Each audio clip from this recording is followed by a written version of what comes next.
Hello friends, कैसे हैं आप सभी। मैं हूं गोपाल सोनी और आप मुझे देख रहे हैं यूट्यूब चैनल जिसका नाम है KBC केशव भानु क्लासेस। तो लास्ट क्लास में हमने डिस्कस किया था अग्र मस्तिष्क, फोर ब्रेन को पूरा डिस्कस किया था। तो आई होप आपको अच्छा वीडियो समझ में आया होगा। किसी ने अगर वीडियो नहीं देखा है तो मैंने लिंक है वो डिस्क्रिप्शन डाल दिया है, या आप प्लेलिस्ट में जाकर भी देख सकते हैं। जनरल साइंस फॉर पटवारी या SSC RRB NTPC, तो वहां पर आपको nervous system, skeletal system, excretory system, ये सारे आपको वीडियो मिल जाएंगे, आप आराम से देख सकते हैं। लेकिन अगर इस वीडियो को पहली बार देख रहे हैं तो सबसे पहले नर्वस सिस्टम को शुरुआत से स्टार्ट करना, इसके बिना आपको नर्वस सिस्टम समझ में नहीं आने वाला। तो आज मैंने जैसा लास्ट क्लास में बोला था कि नेक्स्ट वीडियो के अंदर हम स्टार्ट करेंगे मध्य मस्तिष्क, ठीक है। तो आज उसी की बारी है। स्टार्ट करने जा रहा हूं मैं मध्य मस्तिष्क यानी कि मिड ब्रेन। तो मिड ब्रेन की सबसे पहले आपको पेपर के अंदर पूछा जाता है कि इसकी पोजीशन क्या होती है, कहां पर ये प्रेजेंट होता है। तो नाम से पता चल रहा है भाई मध्य मस्तिष्क है, यानी कहीं ना कहीं किसी के बीच में, यानी मध्य के अंदर प्रेजेंट होगा, मिड के अंदर प्रेजेंट होगा। तो किसके बीच में प्रेजेंट होता है, किसके मध्य में प्रेजेंट होता है, तो बोलेंगे ये हाइपोथैलेमस और जो पश्च मस्तिष्क है, हाइपोथैलेमस और पश्च मस्तिष्क के बीच में प्रेजेंट होता है। कौन? मध्य मस्तिष्क। पोजीशन ध्यान रखना, हाइपोथैलेमस व पश्च मस्तिष्क। कई बार क्वेश्चन के अंदर ये भी लिख देते हैं ऑप्शन के अंदर कि हाइपोथैलेमस और पोन्स, ठीक है। तो पश्च मस्तिष्क के मैं पूरा लिख देता हूं यहां पर, पश्च मस्तिष्क के पोन्स के बीच में, यहां पर थोड़ा सा ऐड कर लीजिए, पोन्स के बीच में, ठीक है। क्योंकि जो पोन्स है वो पश्च मस्तिष्क का ही पार्ट है, अभी हम आगे पढ़ेंगे, ठीक है। पोन्स क्या है? पश्च मस्तिष्क का ही पार्ट है। तो या तो आपको यूं बोलेंगे हाइपोथैलेमस और पश्च मस्तिष्क के बीच में, या तो ऑप्शन ये आएगा, या आपका ऑप्शन आएगा हाइपोथैलेमस और पोन्स के बीच में, ठीक है।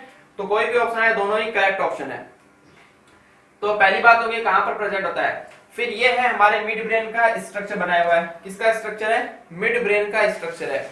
मिड ब्रेन का जब आप स्ट्रक्चर देखोगे तो उसके अंदर आपको ऐसे बंडल मिलेंगे, ठीक है। जैसा ये इस तरह से बंडल है और मैंने आपको यूं दिखाया, ये वाला पार्ट दिख रहा है, ठीक है। बंडल कैसा है? ऐसा अंदर की तरफ लॉन्ग है, लेकिन बाहर से जब इसकी काटेंगे तो कैसा दिखेगा? ये आपको राउंड सा दिखेगा बाहर से।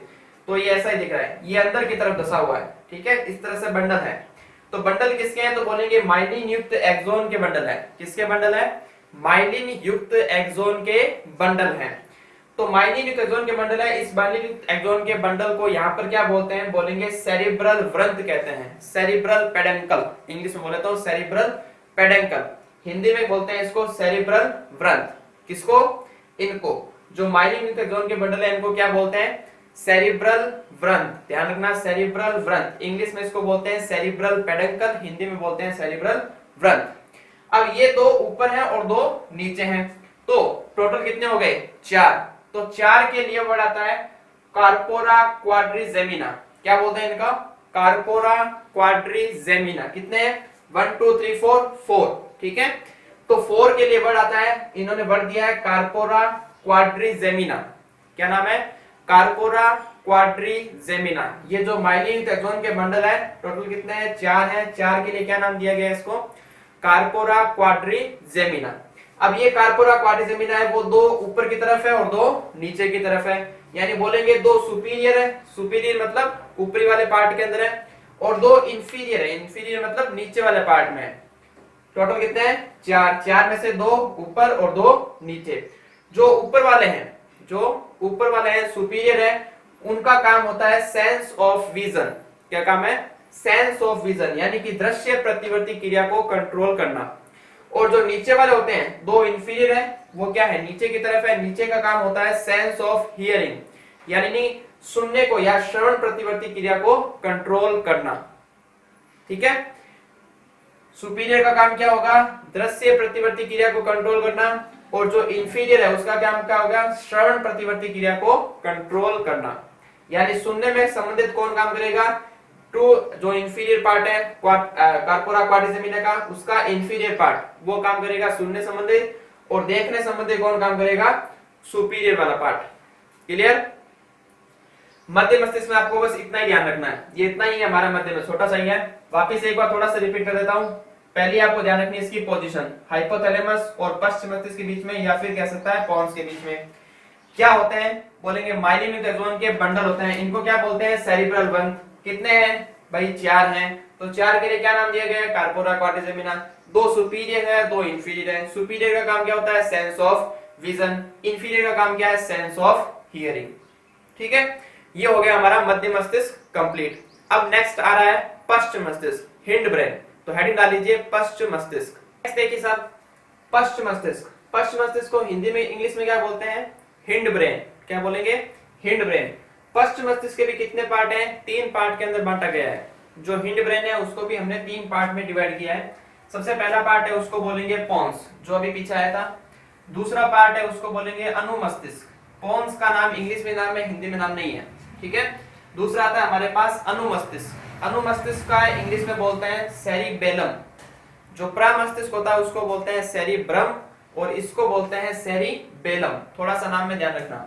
अनुमस्तिष्क को क्या बोलते हैं? सेरिबेलम, और प्रमस्तिष्क को बोलते हैं cerebrum.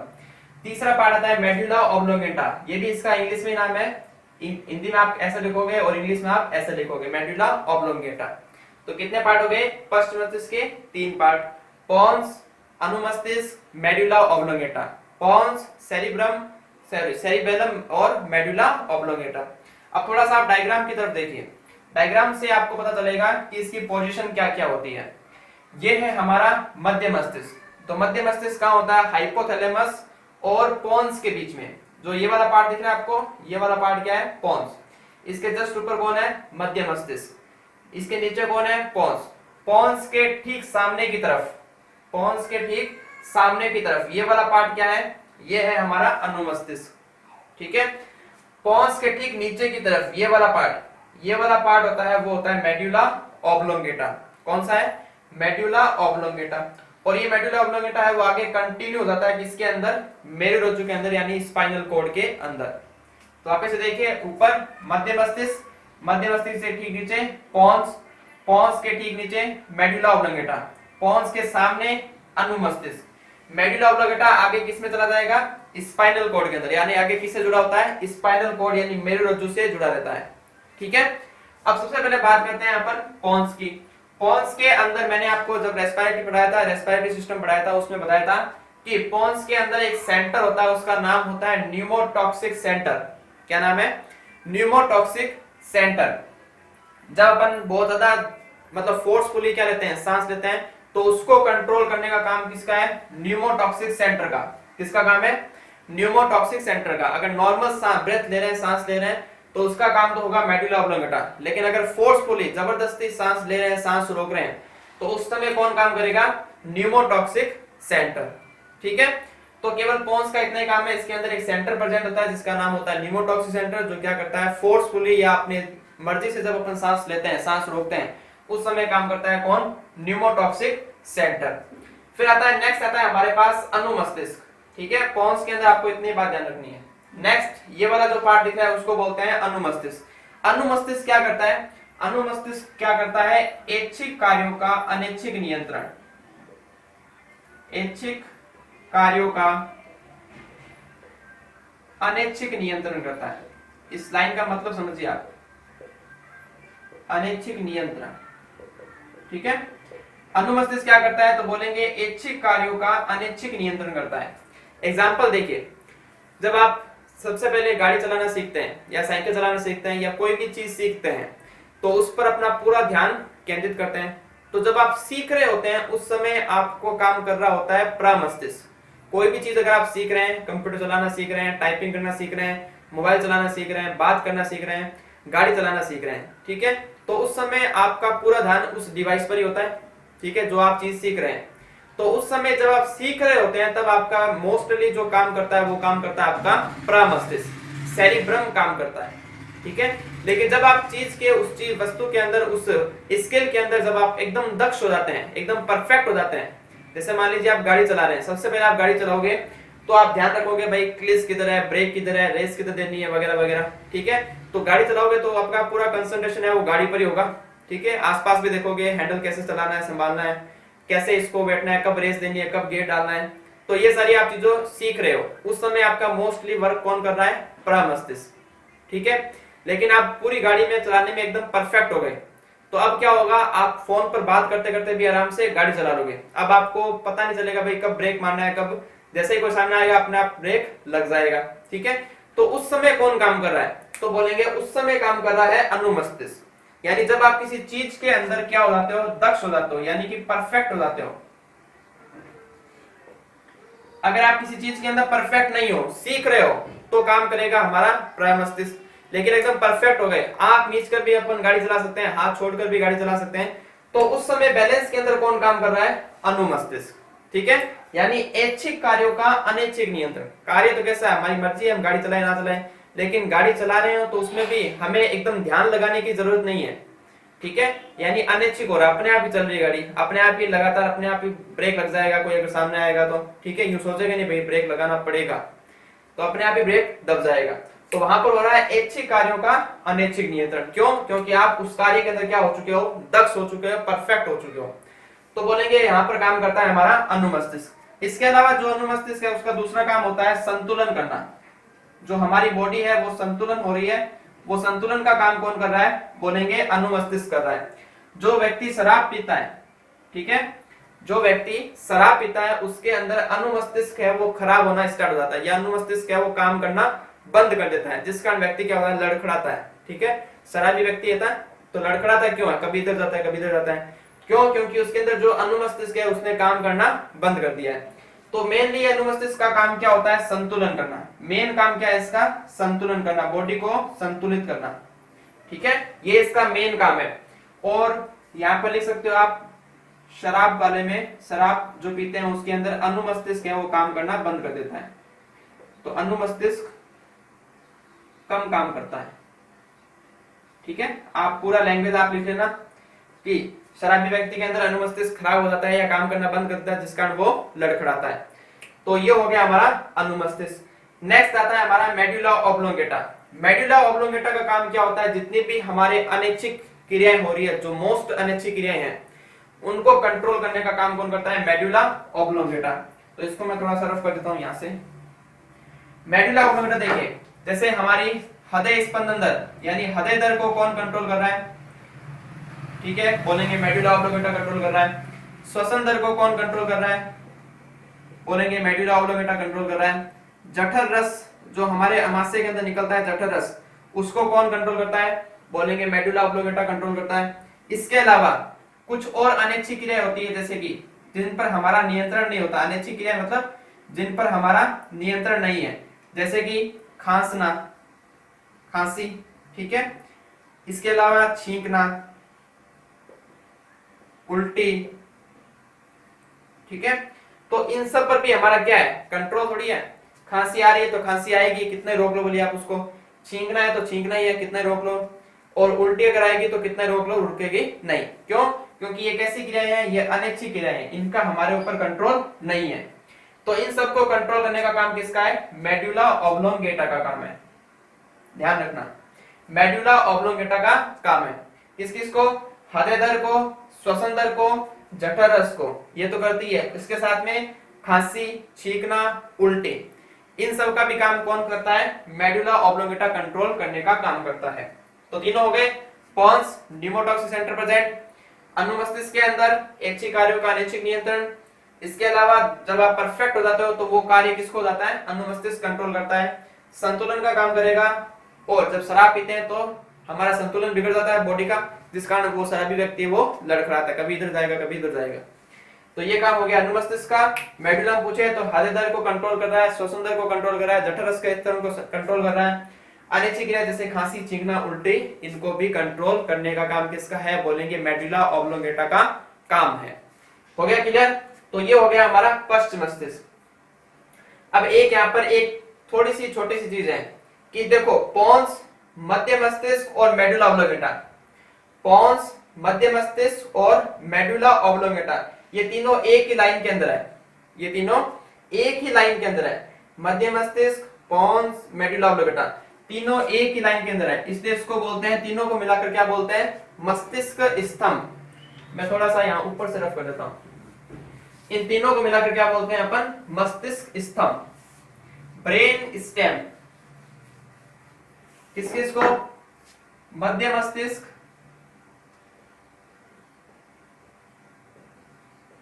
Plus pons, plus medulla oblongata, short में लिख रहा हूं MO, मेडुला ऑब्लोंगेटा, इनको बोलते हैं अपन ब्रेन स्टेम, हिंदी में बोलते हैं इसको मस्तिष्क स्तंभ। ठीक है, क्योंकि तीनों एक ही लाइन के अंदर है इसलिए इसको क्या बोला, ब्रेन स्टेम या मस्तिष्क स्तंभ। हो गया क्लियर। नेक्स्ट आ रहा है हमारे पास स्पाइनल कोड यानी मेरु रज्जु। तो हेडिंग डाल दीजिए आप स्पाइनल कोड यानी मेरु रज्जु। अब देखिए साहब, नेक्स्ट आ रहा है हमारे पास स्पाइनल कोड यानी मेरु रज्जु। मेरु रज्जु क्या होता है, डायग्राम के तो थोड़ा सा देखिए, ये हमने बना रखा है ऊपर की तरफ कौन है, मेडुला ऑब्लोंगेटा, जैसे पीछे भी बनाया था मेडुला ऑब्लोंगेटा है। मेडुला ऑब्लोंगेटा आगे किसमें कंटिन्यू हो जाएगा, स्पाइनल कोड यानी मेरु रज्जु के अंदर। ठीक है, यानी मेडुला ऑब्लोंगेटा है वो आगे किससे जुड़ा होता है, स्पाइनल कोड से जुड़ा होता है। और ये जो स्पाइनल कोड है वो कहां स्थित होती है, तो बोलेंगे कशेरुक दंड के अंदर स्थित होती है। वर्टिबल कॉलम जो हमारी रीढ़ की हड्डी है वहां उसके अंदर कौन प्रेजेंट है, मेरु रज्जु। तो जो ब्रेन था उसके चारों तरफ एक हड्डियों का बॉक्स था, उसका नाम था क्रेनियम, कपाल। इसी तरह स्पाइनल कोड है, उसके चारों तरफ भी हड्डियों का एक बॉक्स है जिसका नाम है कशेरुकदंड यानी कि वर्टिबल कॉलम। वर्टिबल कॉलम यानी इसका काम क्या है, तो सिंपल सी बात है, ये क्या करेगा, इसको सुरक्षा देने का काम करेगा, यानी किसी तरह से स्पाइनल कोड को है वो चोट ना पहुंचे। यही काम आपके क्रेनियम का भी होता है, वो भी क्या करता है, ब्रेन को सुरक्षा देने का काम करता है ताकि ब्रेन के अंदर कोई चोट ना लगे। ठीक है, तो मेरु जो आपसे पूछे कहां स्थित होती है, कशेरुकदंड के अंदर। मस्तिष्क कहां स्थित होता है, कपाल के अंदर। ठीक है, अब इसकी जो लंबाई है मेरु रज्जु की, स्पाइनल कॉर्ड की लंबाई कितनी होती है अगर आपसे पूछे तो बोलेंगे 45 सेंटीमीटर। कितनी, 45 सेंटीमीटर। इसका अगर आपसे वजन पूछे, वजन बहुत कम चांस होता है पूछ जाता है, लेकिन कभी कभार कोई पेपर पर्सन बना देता है, तो वजन आपसे पूछे तो आप कह सकते हैं 35 ग्राम। लेकिन लंबाई का आप जरूर यह ध्यान रखें कि इसकी लंबाई कितनी होती है, तो बोलेंगे 45 सेंटीमीटर होती है। ठीक है, अब इसकी स्ट्रक्चर के इतना आपको नहीं है, स्ट्रक्चर के बारे में हम बात नहीं करेंगे। एक्चुअल तो इसकी स्ट्रक्चर टीएस काट करके आपको स्ट्रक्चर दिखानी पड़ती है। ठीक है, लेकिन उसकी इतना डिटेल में अपन नहीं जाएंगे, सीधा अपन कार्य की तरफ आते हैं। मस्तिष्क काम क्या है, सबसे पहला मस्तिष्क और अन्य अंगों के मध्य जोड़ने का काम करती है, सेतु का काम करती है कौन, स्पाइनल कॉर्ड। यानी मस्तिष्क को, ब्रेन को और दूसरे हमारे जितने भी ऑर्गन है उनको जोड़ने का काम कौन कर रही है, हमारी स्पाइनल कॉर्ड यानी कि मेरु रज्जु। ठीक है, दूसरा काम क्या है, मोस्ट इंपोर्टेंट काम है इसका, मेन काम क्या है, मुख्य कार्य इसका क्या है, मुख्य कार्य है जो प्रतिक्षेप प्रतिक्रियाएं होती है। प्रतिक्षेप प्रतिक्रिया को बोलते हैं इंग्लिश के अंदर रिफ्लेक्स एक्शन। क्या बोलते हैं, रिफ्लेक्स एक्शन। उसको कंट्रोल करने का काम किसका है, बोलेंगे मेरु रज्जु का काम है। ध्यान से सुनिए, मेरु रज्जु का मुख्य कार्य क्या है, प्रतिक्षेप प्रतिक्रियाओं यानी कि रिफ्लेक्स एक्शन को कंट्रोल करना है। अब रिफ्लेक्स एक्शन का मतलब क्या होता है, तो एग्जांपल दे रखे हैं मैंने, जैसे कि सुई चुभना, आपके यहाँ पर किसी हाथ पर सुई चुभी, किसी भी ऑर्गन पर सुई चुभी, तो जैसे सुई चुभेगी आपका हाथ ऐसे दूर हटेगा, झटके से सुई चुभी और दूर हटा, इसको बोलते हैं रिफ्लेक्स एक्शन। ठीक है, रिफ्लेक्स एक्शन। तो सुई चुभना, किसी गर्म वस्तु से स्पर्श होना, मान लीजिए कोई गर्म वस्तु रखी है, जैसे ही आप उसको टच करोगे आप तुरंत हाथ हटाओगे, तो ये भी कैसा एक रिफ्लेक्स एक्शन है। ठीक है, तो गर्म वस्तु से स्पर्श होना, या अचानक आपको कहीं चोट लगी है, कोई झटका लगा है, तो उस समय भी आपका हाथ है वो पीछे की तरफ जाएगा, तो ये भी कैसा एक्शन है, बोलेंगे रिफ्लेक्स एक्शन है। अथवा अचानक होने वाली जो घटना होती है, ठीक है, जिसका हमें पता नहीं होता कि भाई हमारे साथ होने वाली है, जैसे सुई चुभना है, तो अचानक आप यूं थोड़ी जान करके सुई थोड़ी चुभाओगे, तो जानकर जब आप सुई चुभा रहे हो तो उस समय आपका हाथ अचानक से पीछे नहीं हटेगा। ध्यान समझिए, जान करके यानी जानबूझ करके अगर आप सुई को मतलब अपने हाथ में चुभाने दे रहे हो तो आपका हाथ है वो पीछे नहीं हटेगा। लेकिन आप कभी अचानक चलते चलते अचानक आपसे हाथ के ऊपर सुई चुभी है, तब आपका हाथ अचानक से पीछे हटेगा। तो वर्ड आएगा आपके क्वेश्चन के अंदर अचानक, सडनली। सडनली अगर कोई घटना हो रही है तो उसको कंट्रोल कौन करेगा, मेरु रज्जु। ठीक है, ध्यान से सुनिए, रिफ्लेक्स एक्शन, सुई चुभना, गर्म वस्तु से स्पर्श होना, चोट लगना या अचानक होने वाली घटना, इन सब को बोलते हैं हम रिफ्लेक्स एक्शन। पर्सन में दो ही वर्ड ध्यान रखना, या तो आएगा रिफ्लेक्स एक्शन या वर्ड आएगा अचानक। तो दोनों वर्ड आए तो कंट्रोल होगा, आंसर जाएगा मेरु रज्जु। क्लियर, तो ये हो गया हमारा पार्ट मेरु रज्जु वाला, इतना ही आपको ध्यान रखना है मेरु रज्जु के अंदर। तो फर्स्ट हो गया हमारा सीएनएस, सीएनएस के दो पार्ट किए थे, मस्तिष्क और मेरु रज्जु, दोनों कंप्लीट हो गए हैं। नेक्स्ट आ रहा है हमारा पीएनएस, तो पीएनएस वो लगभग तो मैंने आपको जैसे समझा दिया है पहले लेक्चर के अंदर ही, लेकिन थोड़ा बहुत और डिस्कस करेंगे इसके बारे में। तो हेडिंग डाल लीजिए आप PNS, peripheral nervous system. Next आ रहा है साहब हमारे पास परिधीय तंत्रिका तंत्र, शॉर्ट में बोलते हैं इसको पीएनएस, पूरा नाम होता है पेरिफेरल नर्वस सिस्टम। ठीक है, जैसा फर्स्ट क्लास में बताया था इसके दो पार्ट हैं, एक है संवेदी और एक है प्रेरक। संवेदी क्या करेगी, सूचनाओं को लेकर आएगी कहां पर, सीएनएस के पास। प्रेरक क्या करेगी, सूचनाओं को लेकर जाएगी कहां पर, जो हमारा पूरा आउटर जो चल रहा है सिस्टम, पेरिफेरल नर्वस सिस्टम, उसके अंदर। ठीक है, सूचनाओं को लेकर जाएगी तो वहां उसके दो टाइप हो जाएंगे, एक अगर वो किसमें जा रही है, ऐच्छिक कार्य वाले के अंदर जा रही है तो उसको बोलेंगे हम एसएनएस। ठीक है, आपके कंकाली तंत्रिका तंत्र। और अगर वो अनैच्छिक वाले भाग में जा रही है तो उसको बोलेंगे स्वायत्त तंत्रिका तंत्र। ठीक है, तो यहां पर जो ले जाने वाला होते हैं, ये जो लाने वाला होता है उसको बोलते हैं हम तंत्रिकाएं। क्या बोलते हैं, तंत्रिकाएं, नर्व्स। तो कुछ नर्व है वो जाएगी आपके मस्तिष्क के अंदर, क्यों, क्योंकि जो पेरिफेरल नर्वस सिस्टम है वो सारी सूचनाएं कहां लेकर जाएगा, सीएनएस के अंदर। तो सीएनएस के अंदर दो पार्ट है, या तो वो होगा मस्तिष्क या वो होगा मेरुरज्जु। तो सीएनएस के अंदर सूचनाएं कहां जाएगी, या तो जाएगी वो मस्तिष्क में या जाएगी वो मेरुरज्जु के अंदर। तो जाने वाला और ले जाने वाला कौन है, तो बोलेंगे तंत्रिकाएं हैं, नर्व्स है। तो जो नर्व्स मस्तिष्क से निकलती है, यानी जो नर्व है वो मस्तिष्क से आ रही है, उसको क्या बोलेंगे हम, क्रेनियल नर्व। क्या बोलेंगे, क्रेनियल नर्व्स। हिंदी में इसको बोलते हैं कपालीय तंत्रिकाएं। जो नर्व मस्तिष्क से आ रही है, ठीक है, उसको क्या बोलेंगे, क्रेनियल नर्व यानी कपालीय तंत्रिकाएं। ये संख्या में कितनी होती है अगर आपसे पूछे तो होती है 12 जोड़ी। कितनी होती है, 12 जोड़ी। इसी तरह जो तंत्रिकाएं मेरुरज्जु से निकल रही है, जो तंत्रिकाएं मेरुरज्जु से निकल रही है उसको क्या बोलेंगे, मेरु तंत्रिकाएं। क्या बोलेंगे, मेरु तंत्रिकाएं। इंग्लिश में इसको बोलते हैं स्पाइनल नर्व। ये आपसे पूछे संख्या में कितनी होती है तो बोलेंगे 31 जोड़ी होती है। कितनी होती है, 31 जोड़ी। कपाली तंत्रिकाएं कितनी होती है, 12 जोड़ी। मेरु तंत्रिकाएं कितनी होती है, 31 जोड़ी। ठीक है, तो ये दो पर्सन आपको ध्यान रखने हैं कि मेरु तंत्रिकाएं कहां से निकलती है, बोलेंगे मेरुरज्जु से निकलती है। संख्या में कितनी होती है, 31 जोड़ी। कपाली तंत्रिकाएं कहां से निकलती है, मस्तिष्क से निकलती है। कितनी होती है संख्या में, 12 जोड़ी। ठीक है, ये दो पर्सन आपको ध्यान रखना है हमेशा, यहाँ पर क्वेश्चन बनने के चांसेस ज्यादा रहते हैं। फिर आपसे पूछे, थोड़ा बहुत कई बार पूछा गया है कि सबसे लंबी कपाली तंत्रिका कौन सी है। मेरु तंत्रिका के बारे में आपको केवल 31 जोड़ी ध्यान में रखना है। यहाँ पर इसके अलग अलग नाम होते हैं, 12 नाम होते हैं, तो वो नाम हम नहीं बता रहे, केवल आपसे दो थोड़ा सा याद करने के लिए कह रहे हैं। अगर आप एक्स्ट्रा में थोड़ा बहुत याद करना चाहते हो तो सबसे लंबी, लॉन्गेस्ट कपाली तंत्रिका कौन सी है, तो बोलेंगे वेगस तंत्रिका। Most most most important. दो में से आप दोनों नहीं करो तो ये एक जरूर कर लेना, इसको आप थोड़ा सा इंपोर्टेंट लगा सकते हैं। ठीक है, अगर एकदम डिटेल के अंदर पर्सन बनेगा तो वो यहां से बनेगा। सबसे लंबी कपाली तंत्रिका कौन सी है, बोलेंगे वेगस तंत्रिका है। ये नाम है इनके, जो 12 है ना, 12 के अलग अलग नाम दे रखे हैं, 12 में से एक का नाम है वेगस। तो सबसे लंबी कपाली तंत्रिका कौन सी है, बोलेंगे वेगस तंत्रिका है। ठीक है, और सबसे बड़ी कपाली तंत्रिका कौन सी है, तो बोलेंगे ट्राइजेमिनल तंत्रिका है। कौन सी नर्व है, ट्राइजेमिनल नर्व। सबसे बड़ी ट्राइजेमिनल, सबसे लंबी वेगस। ठीक है, दो नहीं रखो तो एक को तो ध्यान में रखना है, वेगस वाला।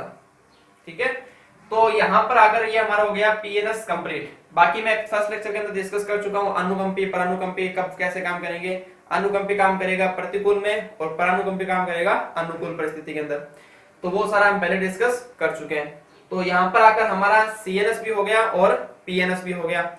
तो इसी के साथ ये पूरा चैप्टर है वो हमारा कंप्लीट हो गया आज। आई होप आपको अच्छे से समझ में आया होगा। एक दो चीजें अगर नहीं समझ में आई है तो आप इससे वीडियो को थोड़ा रिवाइंड करके एक दो बार देखना, आराम से समझ में आ जाएगा, कोई दिक्कत नहीं है। ठीक है, कोई क्वेश्चन है आप गया तो मुझसे आप कमेंट बॉक्स में पूछ सकते हैं आराम से, उसका मैं आंसर जरूर दे दूंगा। इसके अलावा वीडियो अगर पसंद आया है तो एक लाइक जरूर कर दिए, क्योंकि लाइक का हमारे लिए बहुत महत्व है, ताकि हम अच्छा अच्छा वीडियो और आगे आपके लिए बना सके।